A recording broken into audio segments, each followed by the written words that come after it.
Hey everybody, welcome back to another episode of the Your Relationship With podcast. I'm your host, business relationship consultant, Melissa Snow. Don't you love it how your entire neighborhood is silent until you decide to start recording podcast intros? And now suddenly everyone has yard work to do. Everyone has leaf blowing, lawn mowing, tree trimming. What is happening right now? Hopefully you cannot hear it in the background.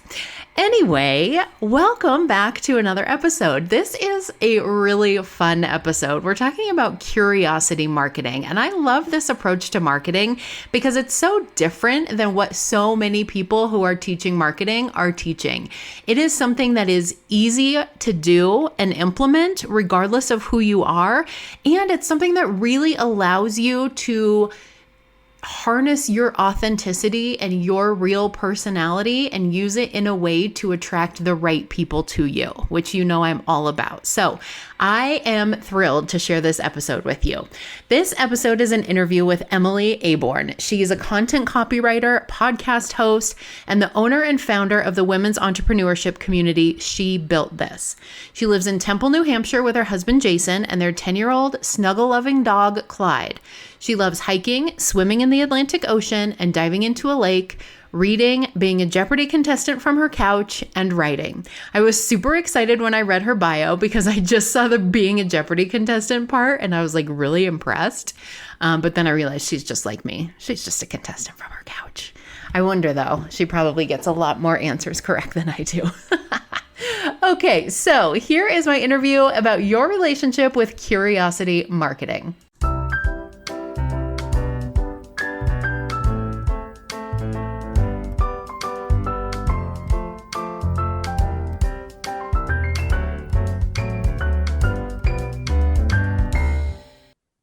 Hello, Emily. Welcome to the podcast.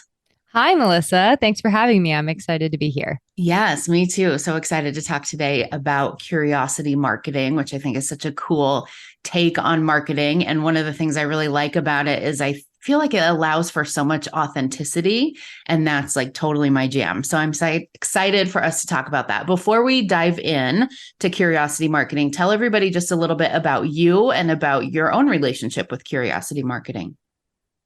All right. So I am a content copywriter and I write website copy and blogs for primarily women entrepreneurs, though I do have a couple of non-women entrepreneur clients.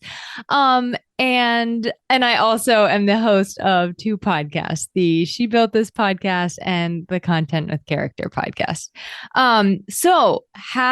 What is my relationship to curiosity marketing is such a fun question because it literally came about because I was curious. So I'm enrolled in this SEO course right now, and it's a 9-month course. And for each month, we kind of had to focus on a certain goal for our keyword research and what we were writing about and talking about, and it all had to be aligned.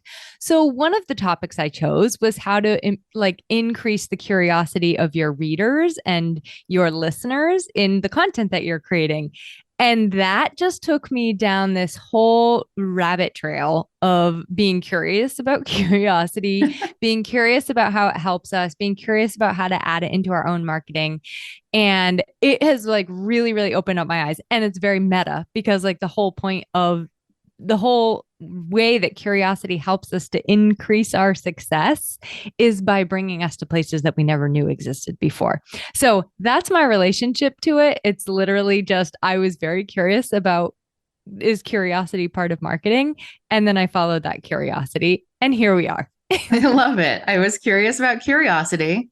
And this is what led me down that path. I think curiosity is just, well, number one, it's a very fun word to say. And the more I say it in this interview, the more I'm like, curiosity, curiosity, curiosity. It's very fun to say. Now, everybody who's listening in their car is like, curiosity, curiosity. It is fun. But I also think that it is such an important part of entrepreneurship, whether we're talking about marketing or anything else, right? I was just having this conversation with some of my entrepreneur friends the other day of what is entrepreneurship if it's not getting curious about, oh, I wonder if this thing will work, or I wonder if it will work if I do it this way, and then doing it that way and being like, okay, well, that didn't work. I wonder if it will work this way. I don't know how you can be an entrepreneur without curiosity. Yeah, and also like why didn't it work and what else could be possible? And I totally agree with you, like it's really great for coming up with creative solutions. Like there's that old phrase, like if you keep doing what you've always done, you always get what you've always got. And it's that exact mindset. It's the opposite of that mindset where it's like, well, what else could I be doing or changing to get a different result? Or maybe a better result or the same result, only a little bit, more aligned with what I want. So I think the other thing I love about it is that it creates a connection between people. So when I'm like, if you think about any relationship, you have to show that you are interested in the other person. They show that they are interested in you. And it does take that like mutual curiosity about other people to be a business owner, I think. Like, think of a discovery call. If I just was like sitting there talking about myself the whole time, they're like, okay, this person does not really care about me. So I think that it takes a level of curiosity when we're interacting with our clients too. Yeah, absolutely. So when we talk about curiosity marketing, I think we can infer what that means, but let's be clear about what do you mean when you're talking curiosity marketing? Okay, so it to me is increasing the pull of your listener, reader, the person engaging with your marketing. So meaning they lean in and they want to know more. There's something called the curiosity gap, and that is the difference between what we know and what we could know, or what we want to know, or what we desire to know. So our goal with marketing is just to create that little bit of a gap that makes them want to cross that bridge and get to the other side. So like we want them to lean in and say, I'm curious. I wonder about that thing. So that's kind of how I define it. And I do think that there's a way to make it like, I'm not talking about confusion. I'm not talking about creating confusion. I believe that you can have curiosity, you can invoke curiosity and still be very clear.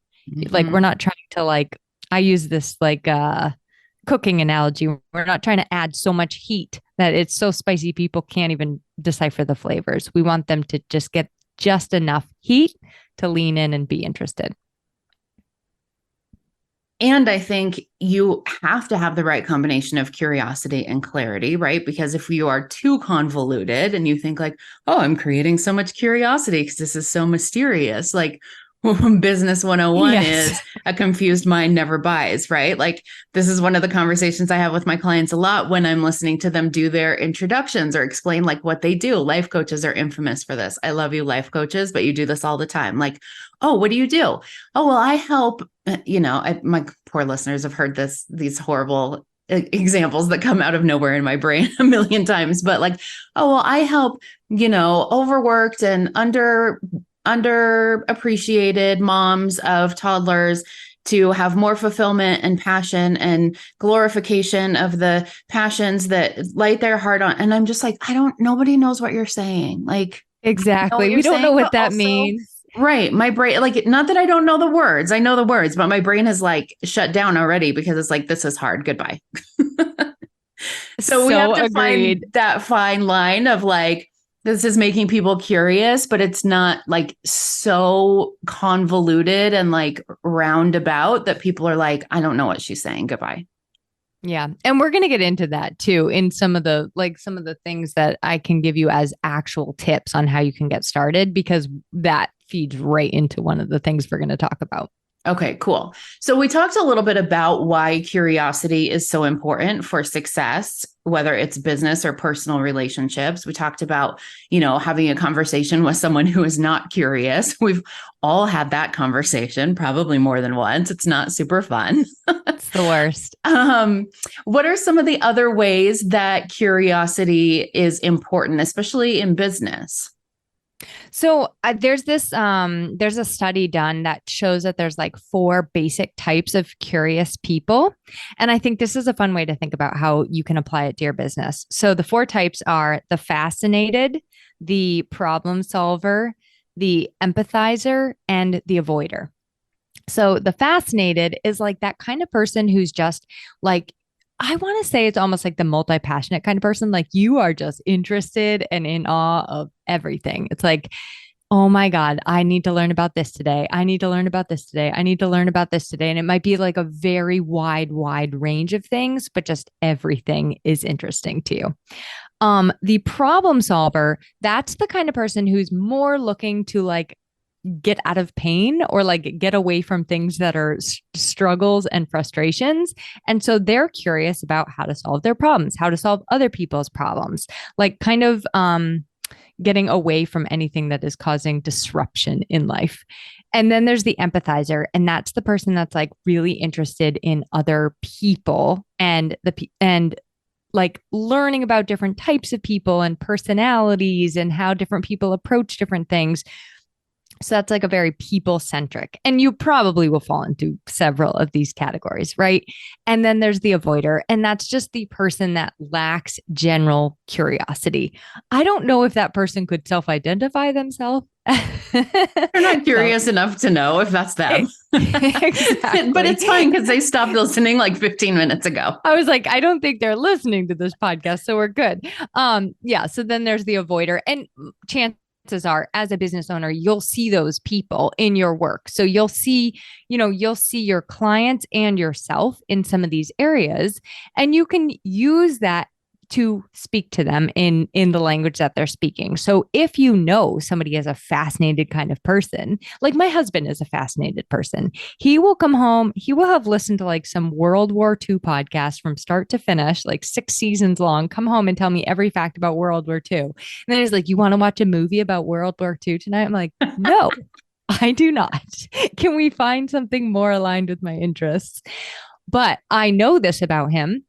So one of the things I try to do each day is think of like one new thing I learned, one new fact, one new stat, like we do listen to some of the same podcasts so we can have a conversation about those things. So knowing that about your clients is hugely advantageous to you because it opens up that connection point. You then can come on to the call and share something that you recently learned, and it just opens up that conversation in such a new way. So I think that's another way, is not just being curious about what you're curious about and finding solutions to problems and being creative, but also using it in your interactions with other people. Yeah, it's almost like another version of the love languages. Totally. Yes. I love that. That's really cool. And I would think that is in marketing, there's a lot of like figuring out how to speak to people where they are, right? And that's, again, to go back to that flowery intro, is like, I'm always telling my clients, you got to talk to them with the same words that they are actually using, right? Like if there's a mom, she's not sitting there feeling like, I'm so overwhelmed and underappreciated, like she's probably thinking a lot more F words than that. So it's like, you got to talk to them in a language that they're going to understand. And so knowing the different ways that you can invoke that curiosity, I think is really, really good. So what are some of the ways for the people that are listening? How can they start using curiosity in their marketing to get more people involved in the conversations with them and more interested in the things that they're doing? So the first way is something we should all be doing, regardless of whether we're trying to invoke curiosity. It's just a content pillar, and that is to understand who you're talking to. Now, when I say that, I realize that some people listening, and myself included, I don't just have one type of person that I work with. One of my niches, for example, is interior designers. I do a lot of copy for interior designers, but I have other people that I work with within that. So knowing who I'm talking to, when I post or write an email or do a podcast, I really try to focus on like speaking to one type of person at a time.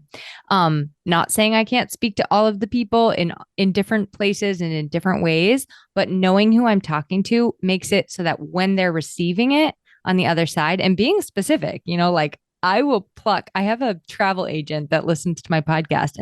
And I know this, so I will like pluck an example just for her, or, I'm just using her as an example. But so when they're listening, they say, oh, this is for me. And naturally, if somebody's talking about you, it makes you more curious and you want to lean in. So that's hugely important. Like just letting them know that you see them and understand them, like you get what's going on over there. That makes people more curious because they want to know about themselves, right? Right. Yeah, that totally makes sense. So understand who it is that you're talking to. And then do you recommend, like if I'm posting on social media, for example, do you recommend doing a post that is specifically directed to one person? And not like a specific person, but like a specific type of person. And then maybe a couple of days later, alternating to a different type of person or a different curiosity style. Is that kind of how you like to structure things? Yeah, I try. I'm not, this isn't a perfect science. We all have learning to do. But I do try to speak to one type of person at a time. And I'll use a I think it's fun too, like a creativity thing for you to try to use an example. Like for that mom, for example, a fun example would be like maybe the bottle is tipped over and there's just milk spewing everywhere. And she's like sitting on the couch. She has two kids in her hand. She can't stop the milk from spilling. And she's just like, what the heck? Like using really specific language like that. How much more can now we all can relate to that. Even if you don't have kids, you understand the feeling of like milk being spewed out all over your couch. You're freaking out. So using that really, really specific language is only going to help every single piece of content you create. You might have times when you want it to be more generalized, right? But I think that as a standard practice, like speaking to just one person at a time is going to land better and it will actually end up reaching more people. Yeah. Because they say if you're talking to everyone, you're talking to no one. Yeah. You think that's true? Yeah. Seth Godin said it really well. He said the everybody products are already taken. And I was like, oh, that is so good. Like now we have to be the you products, the products for you. And I am the product for you. Yeah, that's really good. So you mentioned when we were talking before this call that there are 5 main ways to increase curiosity in your content. Are you willing to share what those 5 ways are? Yes. So that was number one. Okay. Know who you're speaking to, who's engaging with your content. And if you don't know, you can always ask them questions. Like that's a really fun way to show that you're curious and you're also curious about them. Or sorry, they'll also be curious about you. This one I really love. This is not an original thought. It actually came from Mignon Fogarty, who's host of the Grammar Girl podcast. And she says that every year she does like a little content audit of herself and asks, would I follow me? And I was like, oh my God, that is so good. So how many of us are just like posting into the void, creating into the void, not even really thinking about whether or not it's interesting? And that was a really great question. So, and that answer could change. Yeah. One week you might be really fascinating to follow, and the next week you might not be. But it's a really relevant question to ask ourselves. Like, would I follow me? Would I listen to this podcast? Would I read this blog? Is it interesting? Is it helping people? So that's a really good question. It does cause you to be a little bit introspective. The answer might be a little bit painful. If you can't answer it for yourself, you can always ask a friend, like a true friend, not a coach, but somebody else to look at things and say, like, how can I make this more interesting? I love that. Okay. What's next? Okay. Number 3 is super fun. And I think that is just to show our personality, like show what makes you boring, show what makes you interesting, show your personality, because I think we can all probably relate to somebody we follow online who we know what they do for their business. We have heard all their calls to actions. We've seen all their promotional content, but we don't really know them.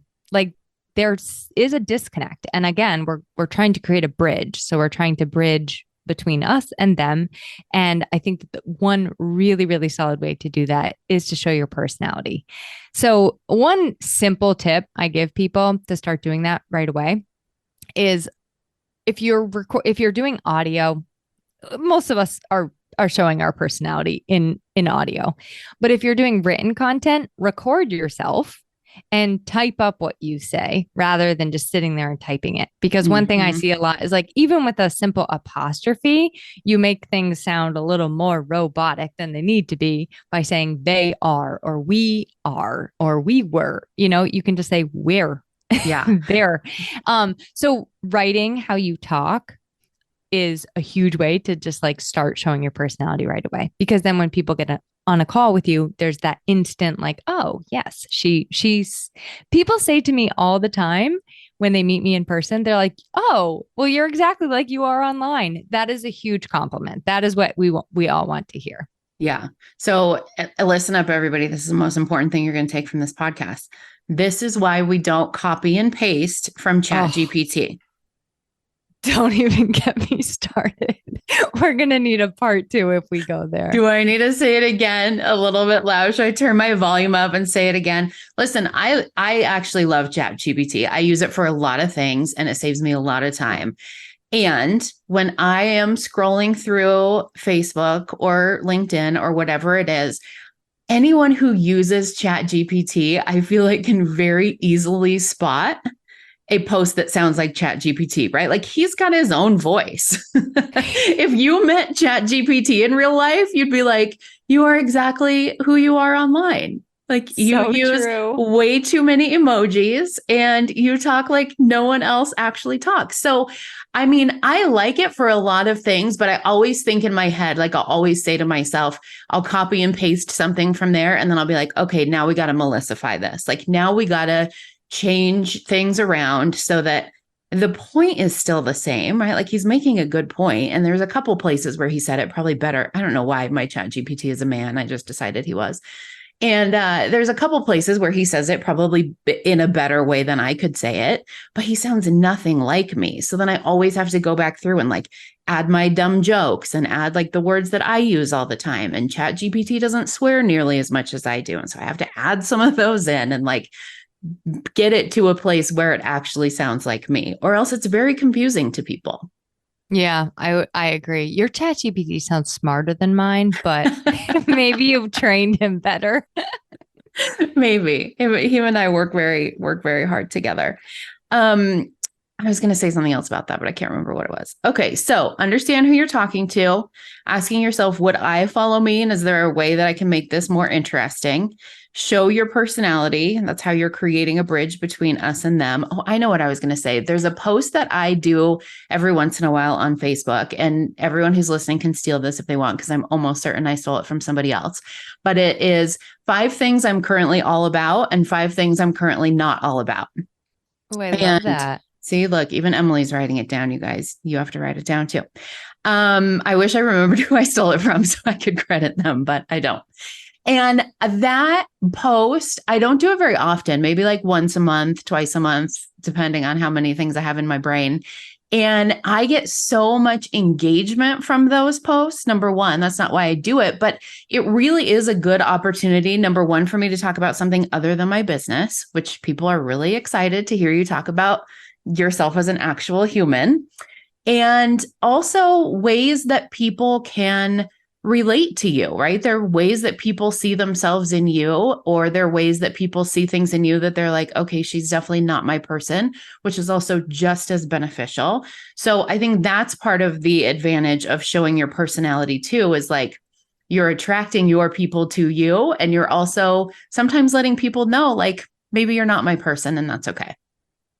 And I imagine that people want to comment and say things that they're all about at that time, or things that they're not all about at that time, because that just happened to me today. I took a picture of all these journals I've had since like God knows when. And I was like, what do I do with all of these journals? And people wanted to comment and say what they've done with all their past journals. So exactly to your point, you are creating curiosity in yourself, but you're also inviting your curiosity of other people into those comments too. So yeah, perfect example. And I will be stealing that. Okay, good. I can't wait to see. All right, number 4. So number 4 is don't lead the witness. And what I mean by this is not telling people what you want them to think, but instead inviting them to, like, you know, in my podcast, I often say that I have unconventional approaches to marketing and visibility.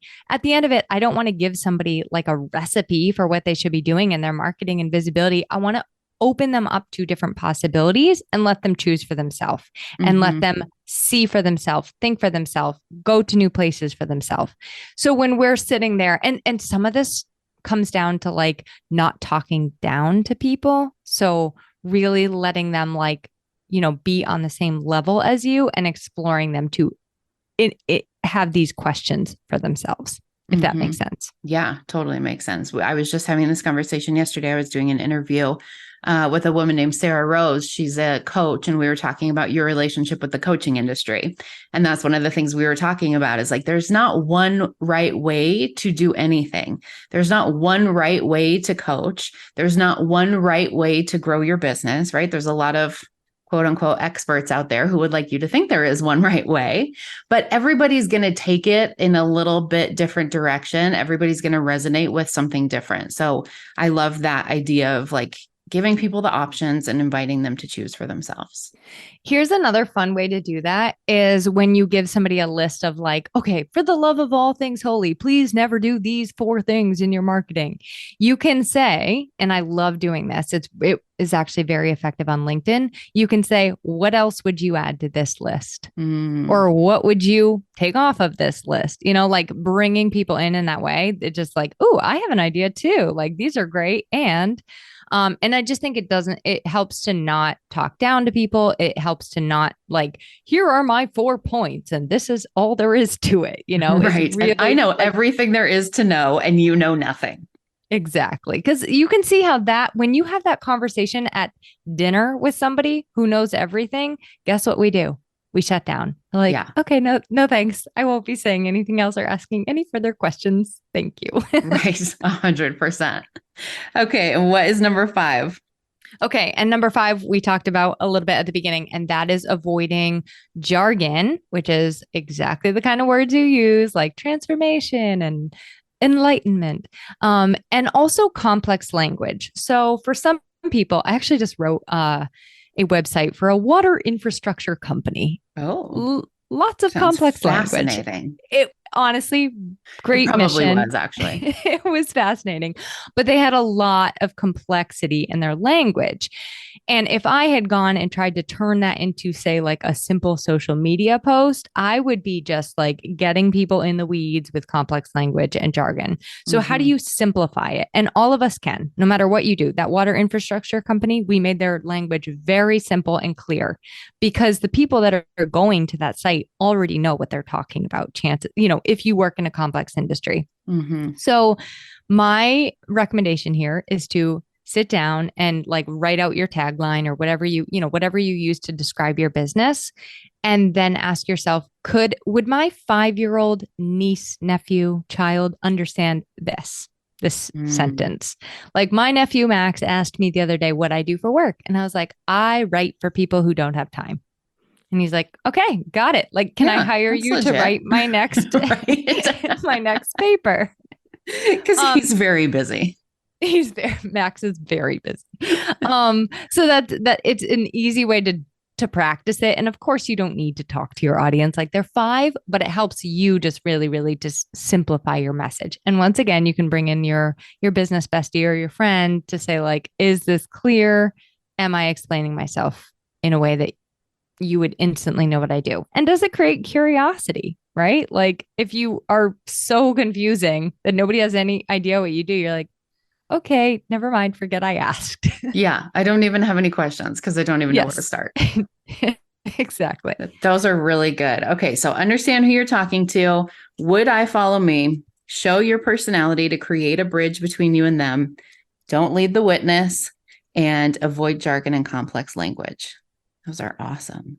Thank you. Those are the 5. And I think that that's a good start, and then, my only last piece, and I think you would agree with this too, is follow your own curiosity. Like when you're excited and you're curious about things, holy smokes, your content gets so much more interesting and like livened because you're excited about the thing you're sharing about. Like if you're sitting there bored out of your mind with what you're doing, it's probably not sparking that curiosity on the other side either. Right. Or if you're posting or emailing your list or doing whatever it is that you're doing because you have to. Yeah. Like anytime my clients are like, well, I read this thing that said I have to post 3 times a week, or, I have to start doing reels or whatever the thing is. I'm like, yeah, but do you want to? Yeah. And I feel like so many people don't think like that's even a relevant question, but it is, because so often like if I get on to post something just because, and I do it too, I'm just as guilty. I'm like, shit, I haven't posted anything in like a week and a half. I got to post something. Or like, oh, I got to email my list. I haven't emailed my list in a while. And then I just write the lamest email because it's like, here's an email I'm sending you because I have to send you an email because I haven't sent you one in a while. And I don't actually say that, but that's totally the vibe, right? As opposed to if there's something that I'm excited about or I'm interested in, or I think they're going to be excited about or interested in, now that email's got a totally different vibe. So don't do things just because you have to do them. Be original. Yeah. And do what you want to do and do it the way that you want to do it. I spent so long, this is a huge part of my business now, is because I spent so long trying to grow my business when I was a dating coach in all of the ways that people said, this is how you grow a business.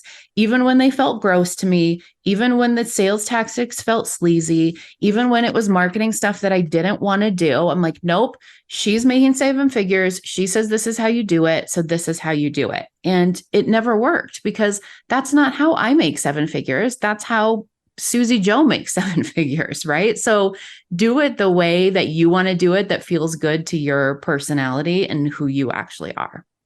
Yeah, I totally agree. All right, good. Anything you want to add before we wrap up?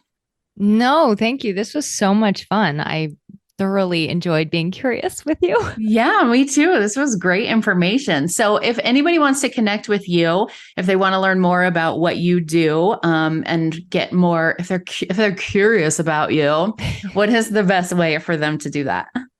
Okay, I feel like my curiosity playground is my website just because it goes to all the other places. So it's really easy, emilyaborn.com. And you can find any resource you want there, podcasts, Instagram, all of the things. Awesome. I will put the link for your website in the show notes and everybody will go and check that stuff out. And thank you again so much for this interview. It's been incredible. Thanks, Melissa. This was fun.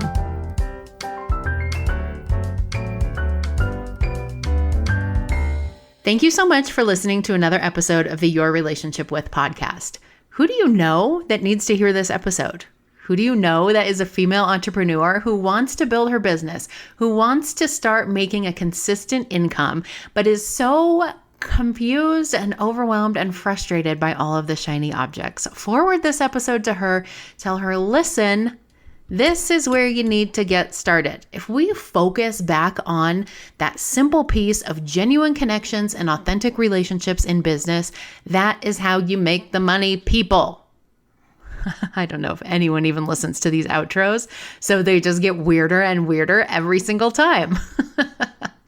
If you would like to connect with me and hear more of my weirdness, definitely check out one of our virtual speed networking events. We had one this morning as of this recording, and we had 45 women on there. Almost like half of them were new. Almost half of them, this was their first event. So that was super fun. Always new people to meet, new wisdom to learn, new takeaways, people to collaborate with, opportunities to be found, and they're just incredible events. So I highly, highly recommend them. And I would highly recommend them, even if they weren't my events. But the fact that they're my events makes them even better. So click that link in the show notes. Come and join us on one of our Women Who Network Like Humans, Not Like Weirdos, virtual speed networking events. I'll see you next week.